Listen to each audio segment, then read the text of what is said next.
നമ്മുടെ ചികിത്സയുടെ ഒരു പ്രത്യേകത എങ്ങനെയാ? ഇതൊരു sun moon star meditation. SMS medication എന്നാ പറയുന്നത്. അതെന്തോ SMS അയച്ചു വല്ലോ ആണോ അതോ? അല്ല, സൺമൂൺ സ്റ്റാർ മെഡിറ്റേഷൻ. ഓ അങ്ങനെയാണ്, അതാ SMS എന്ന് പറയുന്നത്. അതെ. എന്ന് പറഞ്ഞാൽ എങ്ങനെയായിരിക്കും? സൂര്യചന്ദ്ര നക്ഷത്രങ്ങളെ ധ്യാനിക്കുന്ന ഒരു രീതിയാണ്. ഇതൊരു പ്രത്യേക രീതിയിൽ ഞാൻ അതിനെ പഠിപ്പിച്ചു കൊടുക്കും. അത് മെഡിറ്റേഷൻ ചെയ്ത് കഴിയുമ്പോൾ അവർക്ക് അതിലൂടെ ഉണ്ടാകുന്ന ഒരു അനുഭവ തലമാണ് ആസ്ട്രൽ ട്രീറ്റ്മെന്റ് എന്ന് പറയുന്നത്. ഏത് അസുഖത്തിനും അത് ചികിത്സിക്കാൻ പറ്റുമോ എന്ന് പറയാം.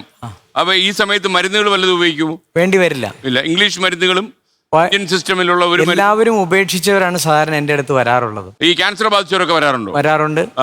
മാറാറുണ്ട്. റേഡിയേഷനും കീമോ ഒക്കെ കഴിഞ്ഞവരാണോ? എല്ലാം കഴിഞ്ഞ് ഹോസ്പിറ്റലിൽ നിന്ന് ഉപേക്ഷിച്ച ശേഷമേ നമ്മുടെ അടുത്ത് എത്താറുള്ളൂ. അങ്ങനെയുള്ള ആൾക്കാർ സുഖപ്പെട്ടു പോകുമെന്നാണോ അങ്ങ് അവകാശപ്പെടുന്നതോ? ഞാൻ അവകാശപ്പെടുന്നതല്ല, സുഖപ്പെട്ടു പോയിട്ടുണ്ട്. ഒരു സെക്കൻഡ്, ഈ ചികിത്സ SMS മെഡിറ്റേഷൻ എടുത്തിട്ടുണ്ടല്ലോ അല്ലേ? ഓക്കെ, അദ്ദേഹത്തിന്റെ അടുത്ത് ഏത് ചികിത്സയ്ക്കാ പോയത്? മെഡിറ്റേഷൻ ഇഷ്ടമുള്ളതുകൊണ്ട് പോയതാണ്. പക്ഷെ എനിക്കൊരു ബെൻഡ് ഉണ്ടായിരുന്നു. ബെൻഡ് എന്ന് പറഞ്ഞാൽ നമുക്ക് ഫോട്ടോ ഒക്കെ എടുക്കുമ്പോ നമുക്കൊന്ന് നിവർന്ന് നിക്കണം, അല്ലെങ്കിൽ നോർമൽ കേസിൽ ഇങ്ങനെ ഒരു ബെൻഡ്.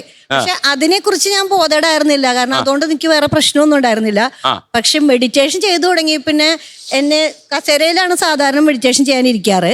4 പ്രാവശ്യം പ്രപഞ്ചം നിരക്കി താഴെ ഇട്ടു.